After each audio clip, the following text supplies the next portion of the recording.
ഇബ്ലീസ് മൂസാ നബി അലൈഹിസ്സലാമിനോട് വന്ന് അതാ ശുപാർശ ആവശ്യപ്പെടുകയാണ്, റെക്കമെൻഡ് ചോദിക്കുകയാണ്. എന്തിനാണ് ശഫാഅത്ത് തേടുന്നത്? അല്ലാഹു തആല എന്റെ തൗബ സ്വീകരിക്കാൻ മൂസാ നബിയാകുന്ന അങ്ങ് ഒന്ന് ആവശ്യപ്പെടണം. മൂസാ നബി അലൈഹിസ്സലാമിനോട് ഇബ്ലീസ് വന്ന് പറയാണ്. അങ്ങനെ ചില മനുഷ്യന്മാരുണ്ട്, മന്ത്രം പാടില്ല എന്ന് പറയുന്നവരുണ്ടാകും, നേർച്ച പാടില്ല എന്ന് പറയുന്നവരുണ്ടാകും.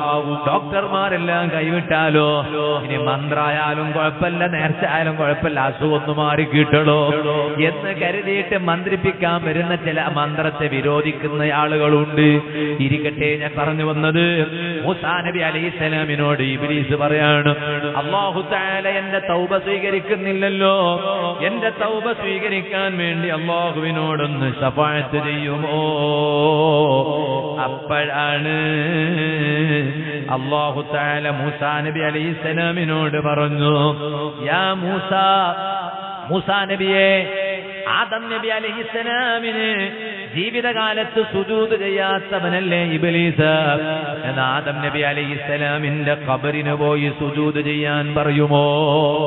ആദം നബി അലൈഹിസ്സലാമിന്റെ ഖബറിന് അതേ സുജൂദ് ചെയ്താൽ ഇതിന്റെ അർത്ഥം ഇന്ന് കാണുന്ന അമ്പിയാക്കളുടെ മക്ബറകൾ, ഔലിയാക്കളുടെ മക്ബറകളിൽ പോയി ഇന്നത്തെ ആളുകൾക്ക് സുജൂദ് ചെയ്യാൻ പറ്റുമെന്നോ? അത് വിരോധിക്കേണ്ടതല്ല എന്നൊന്നുമല്ല. അങ്ങനെയൊരു സുജൂദ് ഇസ്ലാമിനില്ല. അമ്പിയാക്കളുടെ ഖബറിന് വേണ്ടിയുള്ള സുജൂദ്, അതുപോലെ ഔലിയാക്കളുടെ ഖബറിനായിട്ടുള്ള സുജൂദ്, ഖബറിന് മാത്രമായിട്ടുള്ള സുജൂദ്, അങ്ങനെ ഒരു സുജൂദ് ഇസ്ലാമിലില്ല.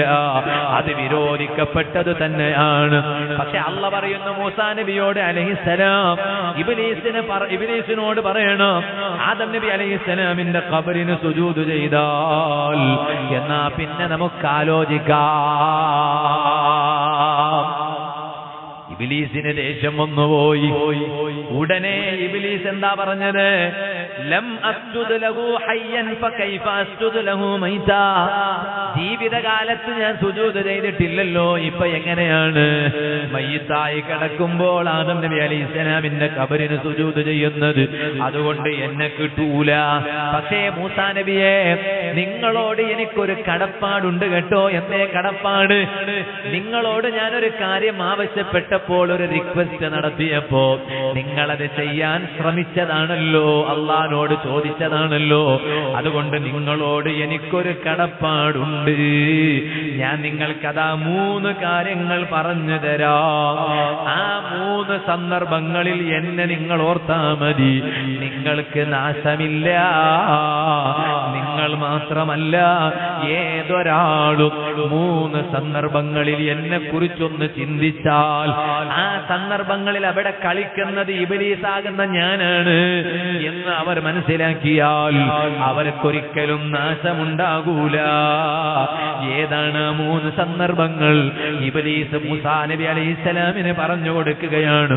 ഒന്നാമതായി, ദേഷ്യം വരുമ്പോൾ എന്നെ ഓർക്കണോ, ചൊടി വരുമ്പോൾ എന്നെ ഓർക്കണം, അരിശം വരുമ്പോൾ എന്നെ ഓർക്കണം, സുബ്ഹാനല്ലാഹ് ഗളബുണ്ടാകുമ്പോൾ എന്നെ ഓർക്കണം.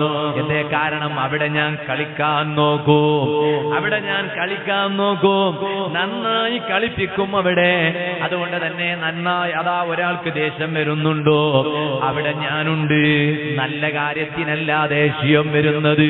അതേ സമയത്ത് ദേഷ്യം വരേണ്ട ആവശ്യമൊന്നുമില്ലാത്തൊരു വിഷയമാണ്. അവിടെ ദേഷ്യമുണ്ടോ എന്നാൽ അവിടെ ഞാൻ കളിക്കുന്നുണ്ടാകും. അവിടെ എന്നെ ഓർത്താൽ മതി. അതിനെ തുടർന്നൊരു കുഴപ്പവും ഉണ്ടാകൂല. ഓ പുരുഷന്മാരെ, ഭാര്യമാർക്ക് ദേഷ്യം വരും, പക്ഷെ അവരെ കൊണ്ടൊന്നും ചെയ്യാൻ കഴിയില്ലട്ടോ, പാപങ്ങളാണ് അവർക്ക് നല്ല ദേഷ്യം വരും. പെട്ടെന്ന് ദേഷ്യം വരുന്ന ഒരു ടീമാണ് സ്ത്രീകള്. അവർക്ക് വേഗം ദേഷ്യം വരും, കാരണം അവർക്ക് ക്ഷമിക്കാൻ കൂടുതൽ കഴിഞ്ഞുകൊള്ളണമെന്നില്ല. എന്ന് പറഞ്ഞാല് തീരെ ക്ഷമിക്കാൻ കഴിഞ്ഞോണമെന്നില്ല എന്നല്ല. പുരുഷന് ക്ഷമിക്കാൻ പറ്റുന്നവരാണ് സ്ത്രീകൾ. പ്രസവ വേദന, പഴയകാലത്ത് ആളുകളൊക്കെ പറയില്ലേ, പ്രസവ വേദന മരണവേദനയാണ്. അതൊക്കെ സഹിച്ചവരല്ലേ. അതുകൊണ്ടല്ലേ ആ പ്രസവ വേദന എന്നത് പെട്ടെന്ന് സ്ത്രീകൾ മറക്കും. പ്രസവ വേദന സ്ത്രീകൾ മറക്കും. അവരെ മറന്നില്ല എന്ന് കണ്ടാൽ രണ്ടാമത്തെ പ്രസവത്തിന് അവരെ കിട്ടൂല. കാരണം ആദ്യത്തെ പ്രസവിച്ചിട്ട് അനുഭവം ഉണ്ടായതല്ലേ. ആ വേദന ഓർമ്മ ഉണ്ടെങ്കിൽ പിന്നെ എങ്ങനെ രണ്ടാമതായി പ്രസവിക്കാൻ നിൽക്കും? അത് അള്ളാഹ് മറപ്പിക്കുകയാണ്. അവർ മറന്നുകളയും. ഒക്കെ ക്ഷമിക്കുകയാണെങ്കിലും ചില വിഷയങ്ങൾക്ക് സ്ത്രീകൾക്ക് പെട്ടെന്ന് ക്ഷമിക്കാൻ പറ്റില്ല, ദേഷ്യം വരും. പക്ഷെ അവർക്കറിയാം ദേഷ്യം വന്നാൽ അവർക്കൊന്നും ചെയ്യാൻ കഴിയില്ല എന്നറിയാം. എന്നാലും ദേഷ്യം പ്രകടിപ്പിക്കും, അരിശം പ്രകടിപ്പിക്കും, വലമ്പ് പ്രകടിപ്പിക്കും. ആ സമയത്ത് ഓ ഉമ്മമാരെ, ദേഷ്യം വരുമ്പോൾ നിങ്ങളവിടെ ചിന്തിക്കണം, ഇപ്പൊ ഇബ്ലീസ് കളിപ്പിക്കാൻ ഇവിടെ വരും. ആ ഇബ്ലീസിന് വഴങ്ങിക്കൊടുക്കരുത്. ഇബ്ലീസ് ഇപ്പൊ കളിക്കാൻ വരും. എന്നിട്ടോ ദേഷ്യം വന്നിട്ടൊരിക്കലും ഭർത്താവിന്റെ മനസ്സ് വേദനിപ്പിക്കരുത്. നിങ്ങളൊന്ന് ക്ഷമിക്കണേ. ദേഷ്യം വരുമ്പോൾ ക്ഷമിക്കുന്നുവോ നിങ്ങൾക്ക് അല്ലാഹുവിൽ നിന്ന് വലിയ പ്രതിഫലമുണ്ട് കേട്ടോ. അവിടെ നിങ്ങൾ എന്നെയാണ് ഓർക്കേണ്ടത്. ഇബ്ലീസ് പറഞ്ഞു, ഇതുപോലെ ദേഷ്യം വരുന്ന വിഷയത്തിൽ പുരുഷന്മാർ ഉഷാറാണ്. നന്നായി ദേഷ്യം വരും, അരിശം വരും. ചിലപ്പോ ഭാര്യനെ കാണുമ്പോൾ ദേഷ്യം വരും. പാവൻ പള്ളിയിൽ പ്രശ്നമുണ്ടെങ്കിൽ ആ ദേഷ്യം തീർക്കണത് ഭാര്യന്റെ അടുത്താണ്. അങ്ങാടിയിൽ എന്തെങ്കിലും കുഴപ്പമുണ്ടെങ്കിൽ അങ്ങാടിയിലൊന്നും ദേഷ്യം തീർക്കാൻ കഴിയില്ല. ആ ദേഷ്യം തീർക്കണത് എവിടെയാണ്? പാവം ഭാര്യന്റെ അടുത്താണ്. ഉമ്മമാരെ, നമ്മളോട് ഞാനൊരു കാര്യം പറയട്ടെ. എല്ലാം കൂടി ഒറ്റ വാതിൽ പറയാൻ കഴിയില്ല. ഒരു സംഗതി മാത്രം വിഭിഷേകമായി പറയണം. ഒരു ഭാര്യ പറയാണ്, എന്റെ ഭർത്താവിന് എന്നോട് തീരെ ദേഷ്യമൊന്നുമില്ല കേട്ടോ, ഒരു ദേഷ്യവും കാണിക്കണില്ല. എങ്കിൽ ആ ഭർത്താവ് ഫുള്ളായിട്ട് നിങ്ങളെ സ്നേഹിച്ചിട്ടില്ല എന്നർത്ഥം. എല്ലാരെ കുറിച്ചല്ലോ പറയണേ. ചില ആളുകൾക്ക് ദേഷ്യത്തിന്റെ നരമ്പ് തന്നെയല്ല, ഞരമ്പില്ല. അവരെ കുറിച്ചല്ല ഞാൻ പറയാം. അതേസമയത്ത് ചില സ്ത്രീകൾ പറയും, എന്റെ ഭർത്താവ് എന്നോട് ദേഷ്യപ്പെടാറേ ഇല്ല. എങ്കില് ആ ഭർത്താവിന് വേണ്ട സ്നേഹം, ഭാര്യയോടുള്ള യഥാർത്ഥത്തിലുള്ള സ്നേഹം ഭർത്താവിന്റെ മനസ്സിൽ കുടിരുന്നിട്ടില്ല എന്നതിനർത്ഥം. കാരണം ഈ ദേഷ്യം വരുന്നതൊക്കെ ആരോടാ? സ്വന്തക്കാരോടാ. പുറമക്കാരോട് ദേഷ്യം വരൂല, കാരണം തിരിച്ചിങ്ങോട്ട് കിട്ടും. സ്വന്തക്കാരോട് ദേഷ്യം കാണിക്കുമ്പോഴാണ് അവർ മിണ്ടാതിരിക്കുക. അതുകൊണ്ട് നന്നായിട്ടറിയും, ഭാര്യ എന്ന് പറഞ്ഞാൽ സ്വന്താണ്, നമ്മളെ സ്വന്താണ് ഭാര്യമാർ. അതുകൊണ്ട് അവരോട് ദേഷ്യം സ്വാഭാവികമായും വരും. കാരണം അവരോട് കാണിക്കാൻ പറ്റിയതുപോലെ കണ്ടു കാണുന്ന ഏതോ ഒരുത്തിയോട് പോയി ദേഷ്യം കാണിക്കാൻ പറ്റൂല. അതുകൊണ്ട് ദേഷ്യം ഉണ്ടാവും. ആരാന്റെ ദേഷ്യം ചിലപ്പോ ഭാര്യയോട് കാണിക്കാൻ പറ്റൂല, അത് വിഷയം വേറെ, അങ്ങനെ കാണിക്കാൻ പറ്റൂല. എന്നാലും ചിലപ്പോ ദേഷ്യം വന്നു പോകും. നിയന്ത്രണം വിട്ട് അങ്ങനെയൊക്കെ ആകും. നിയന്ത്രണം വിട്ട് വണ്ടി മാത്രമല്ല മറിയാ, മനുഷ്യന്റെ സമനില അടക്കം തെറ്റും. അപ്പൊ അങ്ങനെ ദേഷ്യം വരുമ്പോ പുരുഷന്മാരെ, നിങ്ങളോട് പറയട്ടെ, നിങ്ങളവിടെ ഓർക്കണം, ഇപ്പോൾ നിങ്ങളുടെയും നിങ്ങളുടെ ഭാര്യമാർക്കിടയിൽ കളിപ്പിക്കാൻ അവിടെ ഇബ്ലീസ് വരും. ആ ഇബ്ലീസിന്റെ ചതിയിൽ പെട്ടുപോകരുത്. ത്വലാഖിന്റെ വാചകം ചൊല്ലരുത്. നിങ്ങളവിടെ ക്ഷമിക്കണേ. മൂസാ നബി അലൈഹിസ്സലാമിന് ഇബ്ലീസ് വീണ്ടും രണ്ടാമതായി പറഞ്ഞു കൊടുക്കുകയാണ്, ഇനി രണ്ടാമത്തെ സമയം എപ്പോഴാണ്? ഒരു നല്ല കാര്യം ചെയ്യുമ്പോൾ, ഒരു നല്ല കാര്യം ചെയ്യാൻ ഒരു അവസരമുണ്ടാകുമ്പോ ഇബ്ലീസ് വന്നിട്ട് മന്ത്രിക്കാണ്, ആ നല്ല കാര്യത്തിൽ നിന്ന് പിറകോട്ട് പോകാൻ. അവിടെ നിങ്ങൾ പിറകോട്ട് പോകുന്നുണ്ടോ?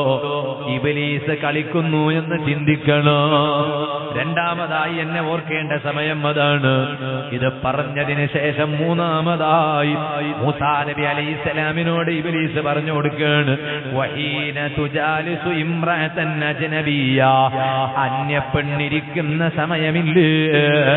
ഓ പുരുഷന്മാരെ, അന്യ സ്ത്രീയോടൊപ്പം ഇരിക്കുന്ന സമയത്ത്, അത് ട്രെയിനിലായാലും ഫ്ലൈറ്റിലായാലും ബസ്സിലായാലും കല്യാണ വീട്ടിലായാലും അങ്ങാടിയിലായാലും അന്യ പെണ്ണിനോട് ഇരിക്കുന്ന സമയമാണോ?